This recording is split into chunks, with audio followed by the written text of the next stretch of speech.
And hello from Philadelphia, Frank here with yet another episode of UFO News Network Sunday. And we've got a big show lined up for you, everybody. So let me not waste any time and bring in my trusty co-host, Chant Hannah. Chant, how are you tonight? You ready to go?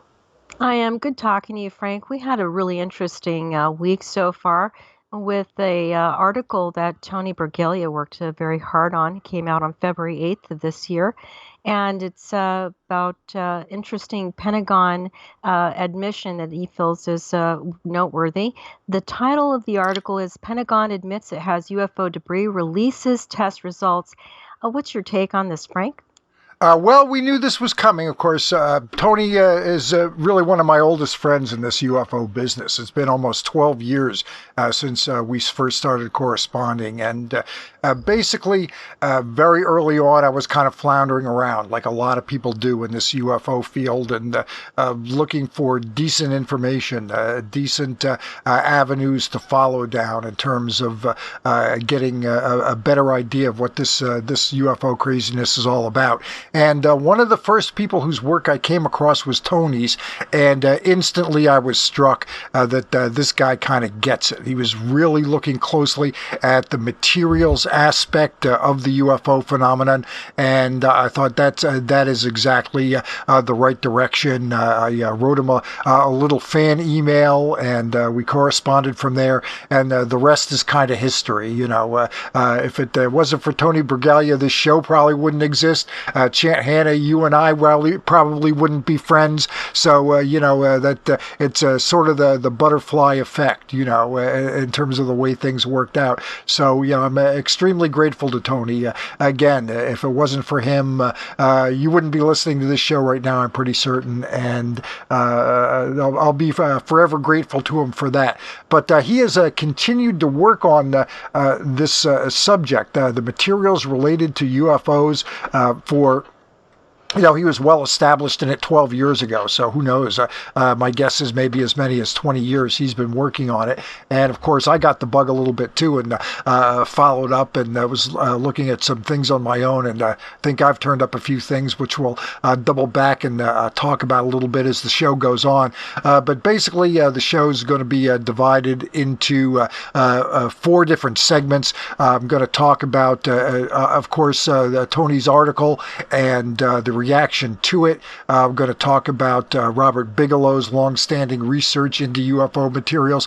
One thing you'll find is the people who are seriously into UFOs, they are not overlooking this topic. There's so many topics out there that get so much attention, hypnotic regression of contactees and crop circles and cattle mutilations and things like that. I mean, frankly, it's the sort of thing that does not interest me at all.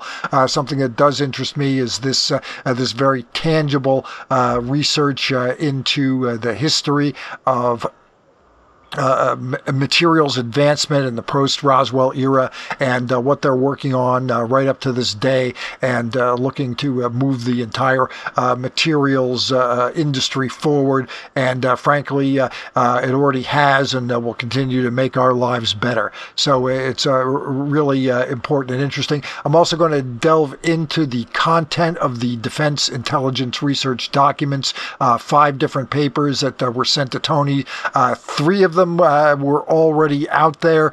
They didn't really get the attention that they deserved, so I'm going to go into them a little bit more. And 2 others are new releases entirely. I'm going to get into that. And then finally, I'm going to talk about the rise of superalloys in the post-Roswell era.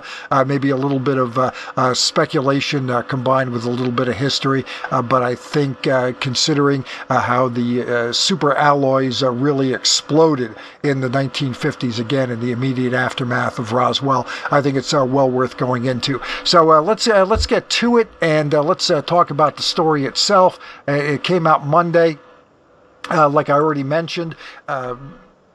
we had a heads up on it. Obviously, Tony told me that he had gotten these results and sent me a little bit about it. And if you're following UFO News Network Sunday over on Twitter or belong to the Facebook group, obviously you got the little teaser trailers at the end of January and into the early part of this month that this sort of thing was coming. So we knew it was coming. We were ready for it, and it came out on Monday, and the results are finally out.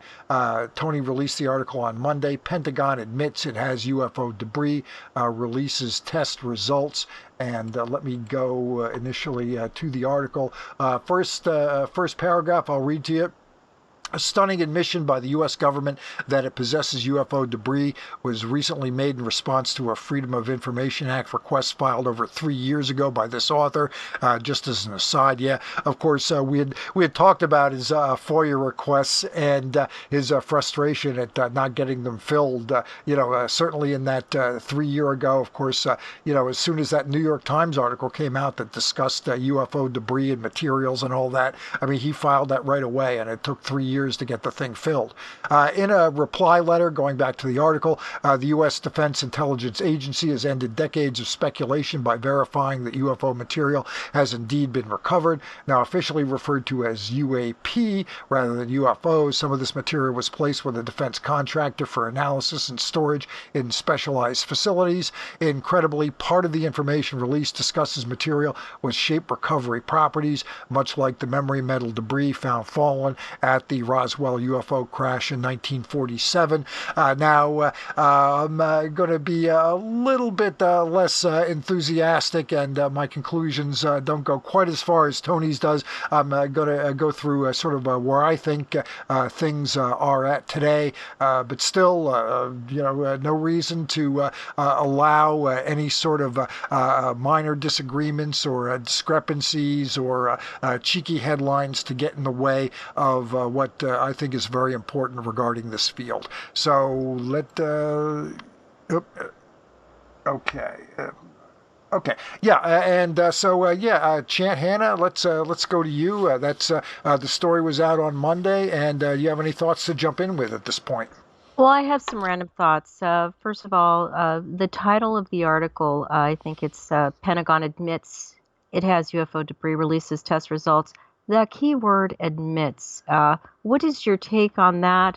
And are there any critics of the title that Tony Bragalia used for his article? Yeah, everybody is criticizing it because, again, that's maybe a little bit of a cheeky headline. I mean, I like writing them. I've written a few myself. I think, in this day and age, you've got to push things a little bit with the headlines and then stick to the facts in the article itself. So, I'll get into it. Let me get into it now because let me show you what he bases that on. It comes directly from the response from the DIA that accompanied the FOIA. This response to your Freedom of Information Act request dated back 2017. You see, he filed it like within 10 days of the release of that initial New York Times article that you submitted to the DIA for information concerning requesting all information on test results from the UAP material from Bigelow Aerospace. So that's what he's sort of basing on, requesting all information on test results from the UAP material. So I apologize for the delay, so on and so forth. So that's where things do get a little bit complicated. I do have no doubt, and I will get into this in a little bit more detail, that Robert Bigelow has been able to acquire curious fragments that he has had tested. This is on the record. He did it during the period while he was running the National Institute for Discovery Science prior to his involvement with the AATIP OSAP. There's no question about it that he did it. He released the results. I'll go into a little bit more detail on that later. So he's been interested in this subject for a long time.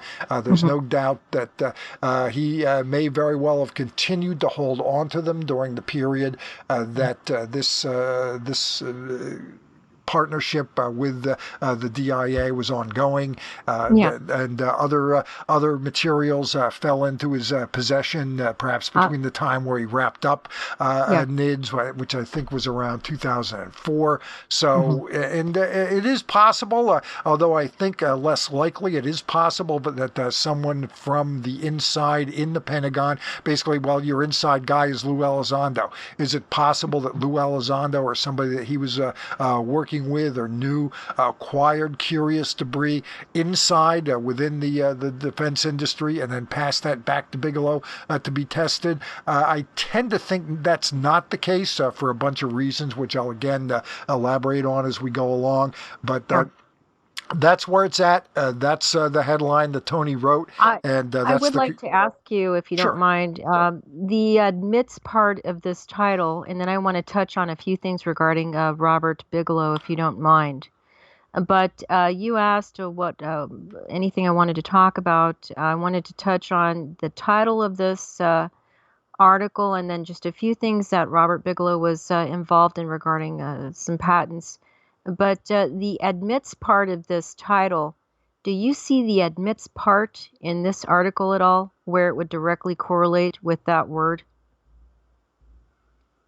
Well, yeah. Basically, it's the sentence requesting all information on test results from the Hmm. UAP material from But Bigelow with Aerospace. with okay, so you feel that that may be it equals admits. In other words, is that what justifies the title of the article by Tony? Well, yeah, I think that's that he said as much in the article that Okay, is okay. that's what led him to I, come I, up with I'm, that particular headline. I'm asking because the naysayers or the detractors or critics of this title uh, may be able to refer to you regarding your answer there in case they have not looked hard enough through the article or the article that was in the Sun or the article that Tony wrote in order to understand why he may have come to that conclusion. I think what's important is more important is people actually read the article Tony wrote and come to their own conclusion regarding whether what they feel the government decided to give to Tony, if it was of import or not. Now, I wanted to mention the a few patents by Robert Bigelow and why he might be interested in metamaterial or superalloys, which you'll touch on later in the show. And that is as early as 2006, I believe it was. I'm sorry, 2011 he got involved in spacecraft magnetic shield patent, and that's an apparatus that he worked on with. It looks like it was filled. It was created through a grant, and then another was a cover for use with an inflatable modular structure, and that's for a different planet. And then a spacecraft shield, a space super. Let's see, a space station configuration and then moving along, because there's quite a few different spacecraft related patents here. As early as recent as 2000, uh, looks like 16, we have Colm Kelleher, along with many other folks, but I say Colm Kelleher because he's well known in the UFO community, that worked on a water reuse system. I imagine it has to do with repurposing water. And that was with the Robert Bigelow in 2017.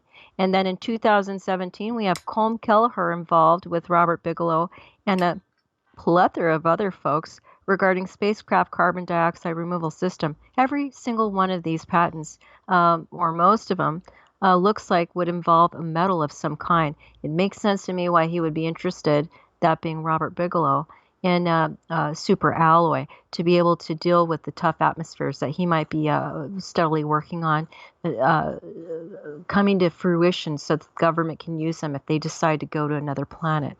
Sure, absolutely. And you see Keller. Do you have some of those other names that I are do. involved in front of you? You want to read a Yeah, couple of those off? I mean, I might.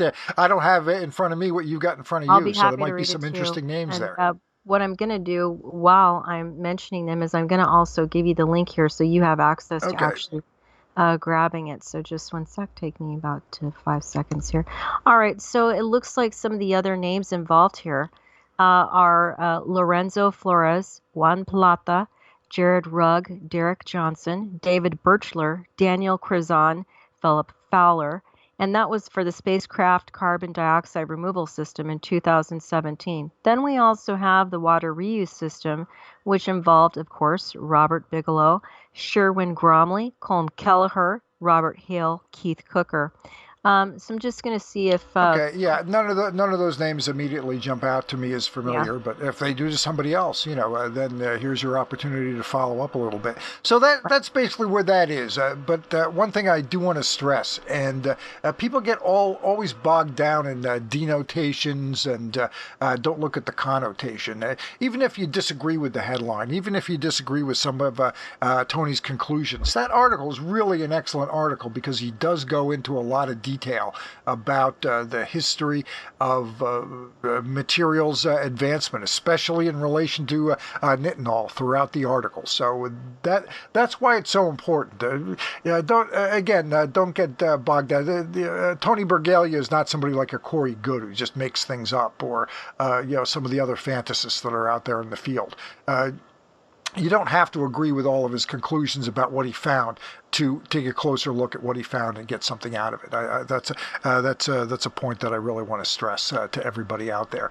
And another thing that has led to some criticism is, of course, mainstream publications have picked up on this, and the most famous of that is the British tabloid The Sun, and people are finding issue with that. The fact that The Sun's owned by Rupert Murdoch, it's something that's called a red top over in England, and it's not always necessarily held in high regard from a journalistic standpoint. They picked up on the story and they're running with it, and just the fact that they're running with it is brought some heat about, brought some criticism about, and I think that is actually not a good thing. Again, some people are looking past the headline and reading the article and saying, "Hey, that's actually a pretty interesting article," and they're a few things about that. The Sun has, and I know this can be taken tongue in cheek, but it is actually a fact. The Sun has actually published many credible articles that were all fact related. I know because I have to vet them all the time regarding certain content on Facebook that I have to approve or not approve at times, occasionally. And uh, just moving along here, we both know that it doesn't matter whether it was Fox News or CNN or a scientific journal that allowed this to be published. Folks would find a problem with it no matter what. And yeah, that's just yeah. how the UFO community is. Well, that's how every community is. Yes. And there's been criticism of the fact that some TTSA folks have appeared on with Tucker Carlson, and they don't like some of his other content. So suddenly they have a problem with the UFO Honestly, content. more so with the UFO community. I say that because in the UFO community, I have found oftentimes a lot of criticism that was unwarranted, but it's usually by people who like to just troll for the sake of doing it. So I agree with what you're saying. It really doesn't matter whether it was the Sun or not. If it was the Sun, which is one of the biggest publications on the internet, I say good because it reaches more people so that they'll become more educated on this topic. Okay, and I do want to jump back to a quote from Tony's original article. The information provided in the FOIA response seems to represent reports that are directly relevant to what was learned from the study of the UFO debris and how insight gained from those studies might be applied in the future, but does not include a detailing of the found debris itself. So that's pretty important. Tony kind of reins it back in the actual article itself as compared with, again, a headline that is by design intended to draw attention to the article. And like I say, I think honestly, if you're not doing that or not trying to do that, then your material is going to get lost, to tell you the truth. so there's that, and certainly this has not gotten lost, and it did prompt UFO researcher Roger Glassell to contact Susan Huff, I believe is how or Susan Go, I believe it might be, or Guff. I'm not sure exactly how her last name's pronounced, but there you see it, Gough. She is a Defense Department spokesperson, and her response to all this, Roger, those appear to be copies of a legitimate FOIA request, and the response provided to the requester. Yeah, I mean, we're not doubting that. In fact, the titles of all the DIRDs that were released were available before, and they are legitimate. There's no doubt about that. I'm aware that there have been some social media chatter regarding those, so I would like to also point for you. So I would like to also point for you. Okay, that read a little weird, but that's obviously a quick and a real quick response. The testing referred to in the documents released by the Defense Intelligence Agency under the Freedom of Information Act was of known materials conducted for study purposes pursuant to the Advanced Aerospace Threat and Identification Program's mission of establishing a center of expertise for advanced aerospace technology. And he claims that the tests are of debris are inaccurate and misleading. So, I mean, that's where that's at, and I wouldn't be terribly concerned about that. Again, the proof is in the pudding. The proof is in the actual releases themselves, the actual papers themselves, and like I said, I'm going to dig into them a little bit more as we go along, and again, how you want to interpret them or how you want to interpret the interpretation. That all that leads you into is a lot of traps of language arguments, and that's not what we're here to get into. So basically, that's that. That's the story, and we'll be ready to move on to the topic and get into a little bit more about Robert Bigelow and his long-time interest. This isn't really going to take that long, so Chant, if you have any follow-up on that, this will just basically at the NIDS website, again, Bigelow has, when he was running NIDS, did in fact acquire anomalous debris, including the infamous Bob White material. He also apparently acquired implants retrieved by Dr. Roger Lear, and had those tested, published the test results, and in fact they're not anomalous. They're at least relating to the test results that he published, that they're ordinary materials, so nothing fancy there. Let's also remember that Howe Putoff was involved in this AATIP program, and he is had access to the infamous bismuth magnesium arts parts piece for some time. That may well have fallen into the hands of Robert Bigelow. In a 2017 presentation before the Contact in the Desert audience, Jacques Vallée talked extensively about his own research into the materials, and also discussed some materials that were known to exist or thought to exist, but that he didn't necessarily have access to. One of those items listed was in fact material that apparently Bigelow recovered at the Skinwalker Ranch. So there's that, and plus again, there may be some other material that we don't know about that he was able to acquire. Now, a few months back, it was reported that there was a 10-month report provided by Bigelow to the Pentagon, I assume Elizondo, for his read. A very lengthy, thick report. We know very little about what's in it, but my guess is that certainly some of it covered the materials. And again, I think there is some question here as to whether or not the Pentagon itself, something from within the Defense Department, went over to Bigelow for testing. I'm a little bit skeptical of that. I'd need to see. In fact, I'm very skeptical of that for reasons that the military has its own well-researched labs, much better than Bigelow could have put together in a very short period of time. The DIA is right down the street from a naval research lab. The military has access and long-standing working relationship with the Battelle Memorial Institute. Certainly on the limited funds that Bigelow had to put something together, he couldn't have matched the kind of work that those organizations could have done. So I think it's highly unlikely, unless again, by chance, that somebody within the Defense Department was able to get their hands on something and pass it over to Bigelow for a test at his whatever facilities he was able to cobble together out there in Vegas.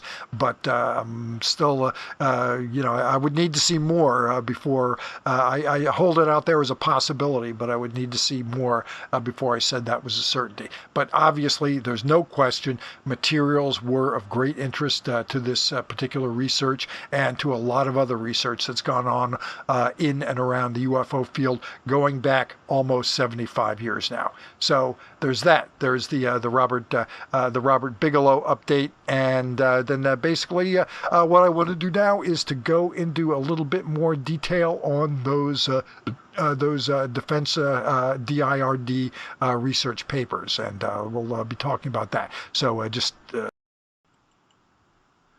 Chant, you've got anything to follow up before we move on to the next topic?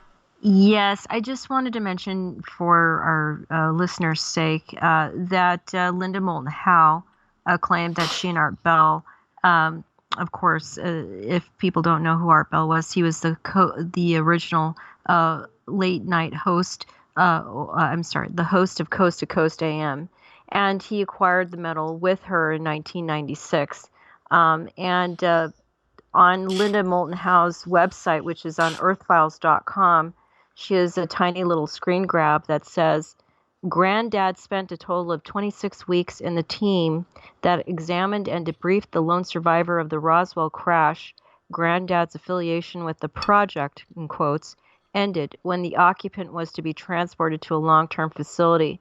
He was placed on board a USAF transport aircraft that was to be sent to Washington, D.C. The aircraft and all aboard disappeared under the mysterious and disturbing circumstances en route to Washington, D.C.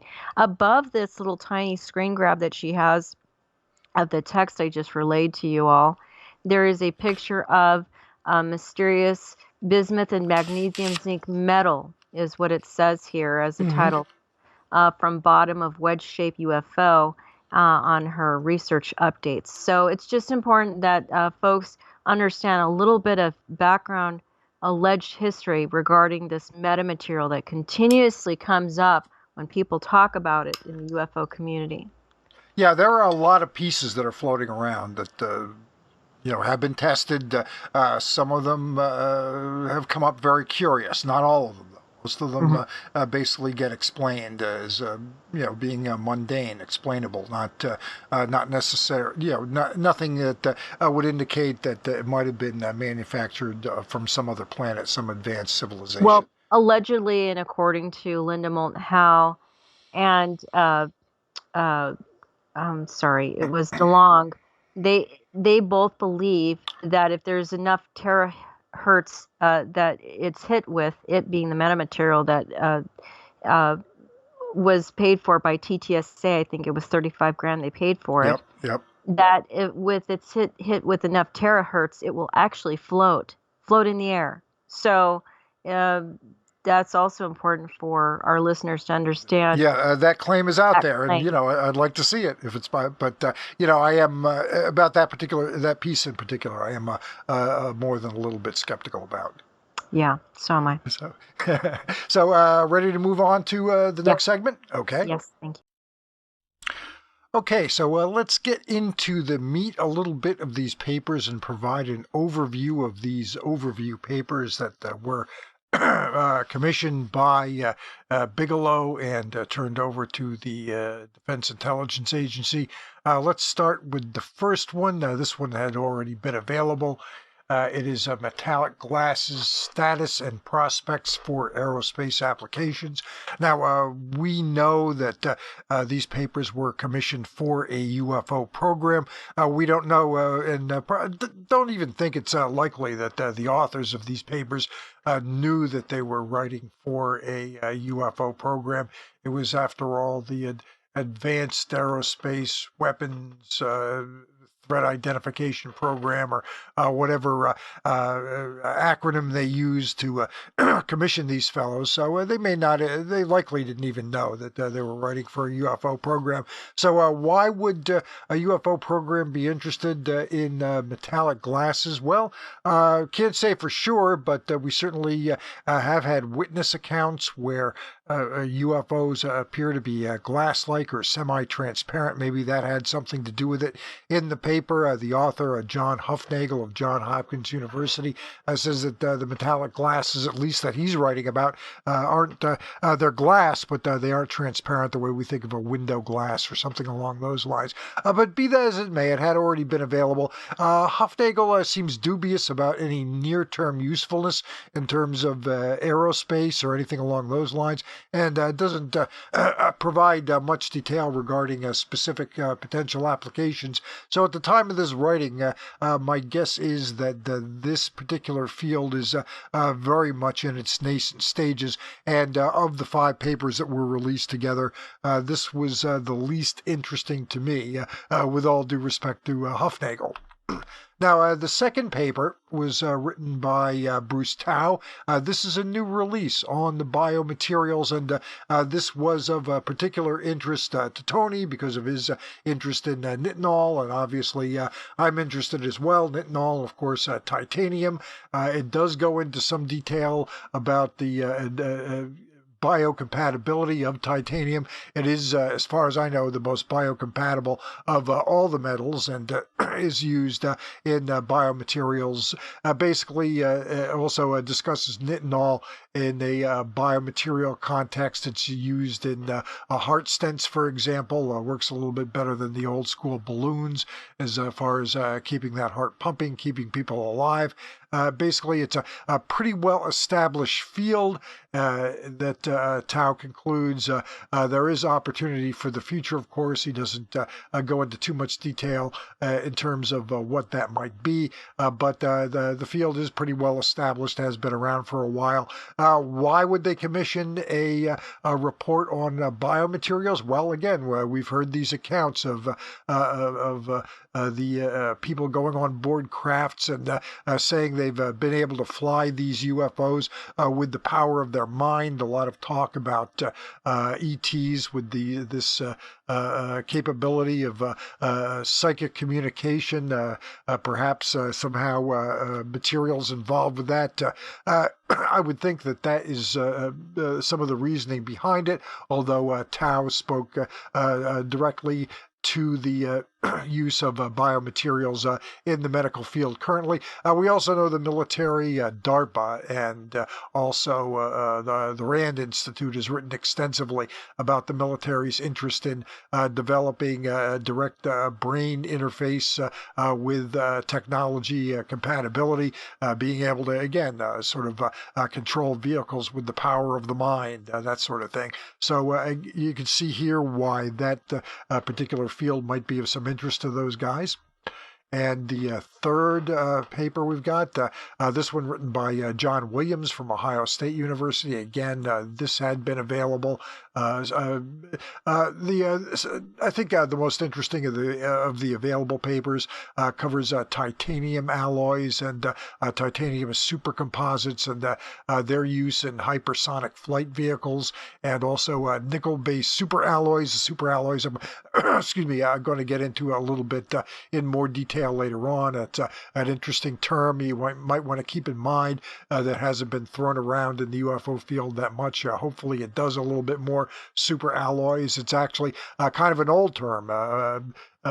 Going back to the 40s and the immediate post-Roswell era, but I'll get into a little bit more of that later. But again, hypersonic flight, well, you know, what do UFOs do? They fly hypersonically, so no surprise here as to why they might commission something along those lines. metallic spintronics by Dr. Maxim Soy of the University of Texas at Austin. This one's a new release. For the most part, this paper deals with controlling the spin of electrons in computer chips, making them faster and more energy efficient. Why, again, would these guys in a UFO project, why would they be interested in electronic spin at the electronic level, at the atomic level?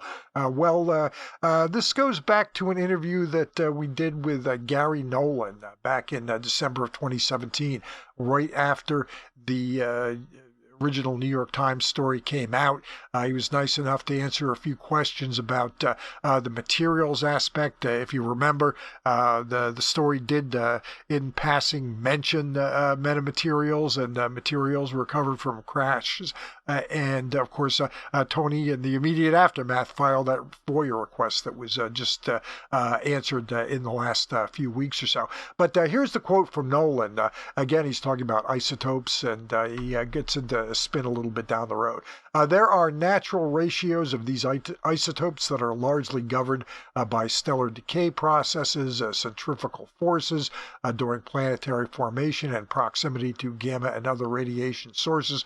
The ratios vary only slightly across the solar system. Significant variations in isotope ratios imply either engineering of the ratios for a purpose, which is certainly possible. We do that here. That's my side, not from Gary. Or that the materials came from somewhere that does not play by our rules. My suspicion is that a foundational difference is the nuclear spin of these isotopes and other quantum features associated with different arrangements of the nuclear shells in the different isotopes that affects how they behave, contribute in these composites or metamaterial structures. So there you're getting that nuclear spin, that spin at the electron level. That is what I think that that paper, which again doesn't necessarily seem to imply any direct connection to UFOs, but that could well be the reason for the commissioning of that particular paper. And finally, metamaterials for aerospace applications. This one had been available as well. An interesting paper written by Professor Gennady Shvets of the University of Texas at Austin, another University of Texas at Austin guy, which is where Hal Puthoff is headquartered. So that might explain how he was able to be familiar with their work and commission them for these particular papers. And in this one, he covers circuit and waveguide miniaturization, again from Puthoff. You heard talk about the waveguides in connection with that arts parts piece that they were able to acquire from Linda Moulton Howe. Also, energy harvesting, tunable, switchable metamaterials, and electromagnetically induced invisibility. So there you see why there might be some interest in that kind of a subject. Obviously, we've got reports of UFOs appearing and disappearing, and how do they power themselves? Is energy harvesting a part of that? And again, the waveguide feature, which Puthoff seems especially interested in. So, I mean, there you have it. That's a little bit of an overview of the papers that were released. Links to them are available in Tony's original story. So you can go track those down and find them and look through them. And maybe you might find something of some interest. So now that we're through all that, let's start talking about a final topic for the evening. And finally, I want to talk a little bit about a very interesting phenomenon called superalloys, a development that really got going back in the immediate post-Roswell years. Now, if you've read Tony's article and you've read his other articles about Nuttall over the years, and you've ever looked at my article about the founding of the titanium industry at ufopartisan.blogspot. There it is right there. It's right in front of you. ufopartisan.blogspot.com about the founding of the titanium industry. You'll see, again, why this materials aspect of the phenomenon is so important. Basically, in the immediate post-Roswell years, there was no commercial titanium industry. There was nothing, okay? And then suddenly, in 1948, a commercial titanium industry is founded. Now, it's not like the people didn't know that titanium existed, but at that point in time, it was sort of a laboratory curiosity. Nobody was really sure what they could do with it, and suddenly the United States Air Force, the military, became enough of a customer that they wanted enough of this titanium that a company, a subsidiary of DuPont, they made it worth their while for DuPont to begin producing this material commercially. And in the immediate years after it was founded, from 48 into the mid 50s, literally titanium production doubled every year. Well into the mid 50s, I believe. So you're talking about going from just a few tons, from like 7 tons to 14 to 28 to up in the thousands of tons of titanium were produced by the mid 50s. So this is an entire industry, and that I believe was founded as a direct result of Roswell debris being determined to have titanium as a component in alloys that were used for its manufacture. Okay, so there's that. Now, Tony is very big on this particular alloy called nitinol or nitinol. I've always called it nitinol because nitinol is basically an anagram of, or an acronym, I'm sorry, an acronym of nickel, okay, which is pronounced nickel, not nickel, nickel, titanium, and the Naval Ordnance Laboratory, the NOL part, and that was the organization that basically developed it. So you've got NI for nickel, TI for titanium, NOL for Naval Ordnance Lab, and somehow it's pronounced nitinol instead of nitinol, which is how I would have pronounced it. But anyway, that's the case, and he's been on that because nitinol possesses these shape memory aspects that were described by various Roswell witnesses of the debris that was found out in Roswell. They saw this stuff, and it has these shape metal properties, and they're seeing this stuff 14, 15 years before nitinol is invented and developed. So, how did that happen? Yeah. So anyway, there's this alloy. But I was thinking to myself, there must have been something in between. There must have been something else that came about if they really did find an alien spacecraft crashed in Roswell or somewhere else, who knows, that provided enough leads for the military and the scientists working with them to develop something else. And I was looking, and one of the great advancements in metallurgy during the 1950s was the development of superalloys. Now, I've got this little piece here. Superalloys can be considered to have traversed a period 1950 to 1970 when greater and greater amounts of differing elements were added for specific mechanical and chemical effects. So that is very interesting to me. You have to think like a guy in 1947 getting hold of this extraterrestrial alloy and looking at it and figuring out, what can we do with it and how can we make it? That type of thing. And here's another chart in terms of the temperatures under which metal could hold up. We can see the big jump into the late 40s into the 50s and so on. So I'm starting to think that maybe this additional advancement that we can identify from that period might be this super alloy advancement, might be the development in that, where you're seeing suddenly all sorts of different metals added into sort of a metallic stew to allow alloys that'll hold up under the sort of demands that aerospace and aeronautics and aviation would need it to hold up under. And so I think that is something I'm going to continue to take a closer look at. It's something that I suggest you, if you're a little bit more scientifically minded and interested in this sort of thing, to take a closer look at. A lot of times there's some empty space in there. There's some things that won't exactly make any sense. But I think it's something that might be worth a closer look and some closer consideration as we move forward. You've got the titanium industry founded in 1948. and then this superalloy phenomenon that develops in the years immediately after that. And then you've got, again, a superalloy almost by definition, nitinol being developed in the very late 50s, but really coming into usage in the early 60s. So there's that. I think that's pretty important. And so, like I said, I invite you all to take a closer look. I'm sure that there are some other things out there. Obviously, a lot gets talked about in terms of reverse engineering regarding any kind of potential alien spacecraft that might have come down. But look at the materials. I think that's where it's at. And basically, I think that's about all I've got for right now. What do you think, Chant?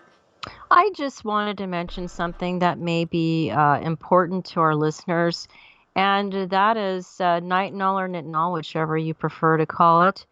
Where it's been used before is dentistry, I can't say this word correctly, endodontics, which Endodontics, yeah. yeah, and that's mainly used during root canals for cleaning and shaping of root canals, in colorectal surgery, stents, orthopedic Right, implants, right. wires for making and locating breast tumors. So if you are a breast cancer survivor, like I am, twice over, you may indeed have had this metal used inside you, and then also a tubing for a range of medical applications.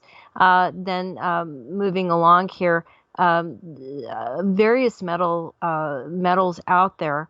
I just want to mention a list of them, and that is iron, steel, wrought iron, platinum, pure copper, aluminum, silver, zinc, gold, cadmium, bismuth, tin, lead. Now, if you're Robert T. Bigelow and you have those as the choices to make all your space-related equipment, I'm certain that super alloys start to look very attractive after a while.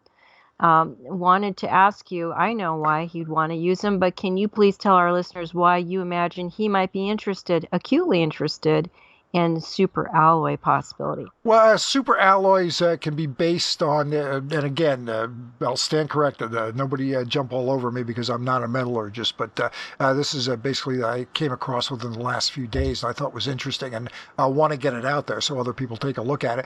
But super alloys basically can have three different metals as bases. One of them is iron. The other is nickel, and the third is cobalt. So a superalloy can have those as sort of their base component, and then a lot of different metals can be thrown in. Obviously, titanium and some of the others that you mentioned can be sort of thrown in as different ingredients in the stew, you might say. Interesting. All right. And if people want to find out a little bit more on that topic, all you have to do is type in super alloy. Yeah, super And alloys history for one thing. mhm. That would be one area where I've already found some material that I think is some interest. So, I invite everybody listening to take a closer look at that particular phenomenon within metallurgical history. Good. Well, all right. So we were able to cover the article to a certain degree. And I know you're going to expound upon other topics. But do you feel like the Pentagon admits it has UFO debris? Article that Tony Bragalia wrote is actually groundbreaking regarding the over 70 years that ufology has been around. Um, I mean, what are your thoughts on that? Do you think that that is actually historical related research, groundbreaking research that he's done? Well, I think it is just a follow on a lot of stuff that people have been looking at it carefully for a long time. It's just another step in the right direction. It could be groundbreaking in the sense that maybe this is sort of the tipping point and it gets more people to pay attention to this subject. If Yeah. that's the case, then yeah, I mean, obviously, it's part of the reason why we're doing this show.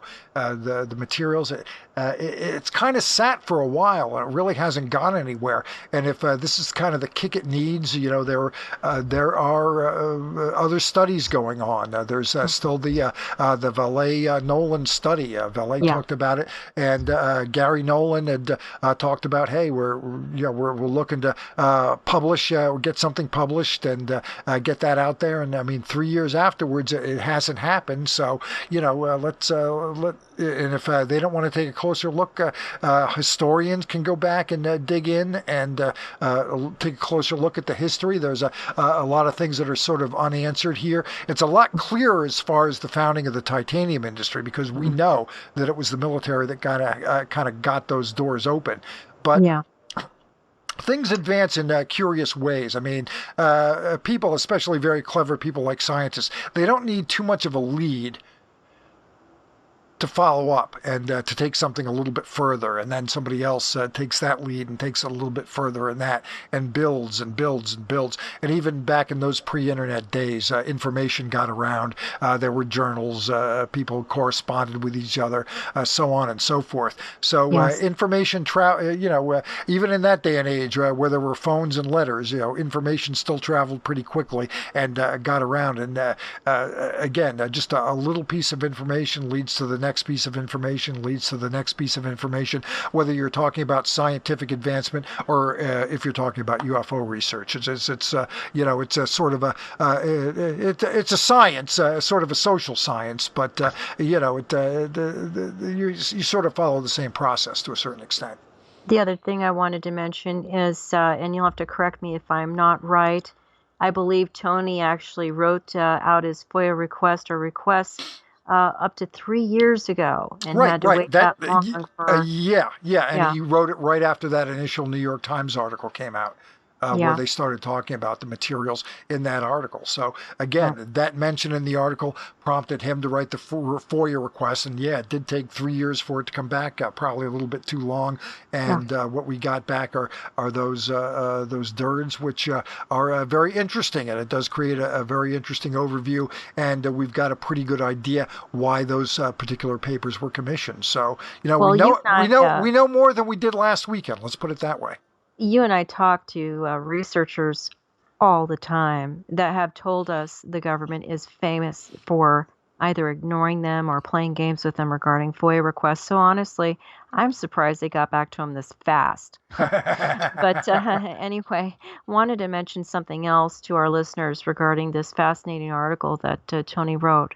And that is, in the article, he has a caption that says other material, and underneath that, it says extensive reference is also made to the study and application of what the tests called metamaterial, with a little asterisk next to that word metamaterial, including that some of this material, moving on to a bullet point here, can be used to slow down light and even bring light to a complete standstill, may induce invisibility by manipulating refraction, reflectivity, and increasing light absorption. The reports use terms like optical isolation and transparency and make reference to a meta-mirror technology, has the interesting ability to compress electromagnetic energy, and last one is exhibits a particular tunable resonance, which was likely determined during fabrication. So please do read this article because it has a lot of interesting aspects to it that might apprise you to what might be going on behind the scenes and also in plain sight.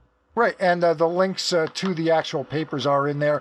Granted, it's a pretty daunting reading, but give it a shot. I mean, if if your head explodes, then obviously take a break. But do take a closer look. So that's about all I've got. Chant, you got anything else? I don't. Thanks for letting me go over all that with you. Sure, absolutely. Well, you have a good one, and we will be back if news requires it. We'll be back sooner, but I think the next scheduled show we've got is in early March. Is that about right, Chant? It is. I won't say who the guest is, but she's known worldwide. She's an icon in the realm of ufology. She goes back many decades. She's sort of UFO royalty, so to speak. And so I would really highly recommend folks listen to the show. I know they will enjoy it. And she's a really wonderful person. I know that she will absolutely love to share some interesting information that people will want to know about. And of course, again, if news requires it, if enough happens and it's interesting enough, we can obviously do something pretty spur of the moment. That's the nice thing about having a shape memory platform like this. We can let it leave it slack for a little while, and then it can spring into action when you least expect it. I did want to mention something, and that is Every year, you and I talk, every year without fail. We talk right before the new year about whether there's going to be any interesting news the next year on the UFO/ET topic. And, I have to tell you, this is only February. I mean, we are actually coming out with some really interesting things this year. So I'm very surprised, and also I'm happy about all Yeah, these yeah. I mean, interesting. it can sometimes run a little hot and a little cold, and Mhm. we can take breaks during the time when it runs a little cold. If there's not a whole lot going on and not much to talk about, we can kind of Yeah. stockpile a few different stories. And There's some good trending news articles, though, or stories regarding the UFO ET topic. So yeah, I'm glad yeah. that And that's. for some of the stuff that maybe are not. Something that we necessarily want to jump on and do a full-blown podcast. We've got the groups and Yeah. retweet things on Twitter. So there's always something going on. All right. Well, everybody, hope you have a lovely evening. Thank you so much for having taken the time to tune into UFON. And also, really hope that everybody has a safe and fun weekend. Yep. You have a good one, everybody. Thanks a lot for listening in. Bye bye now.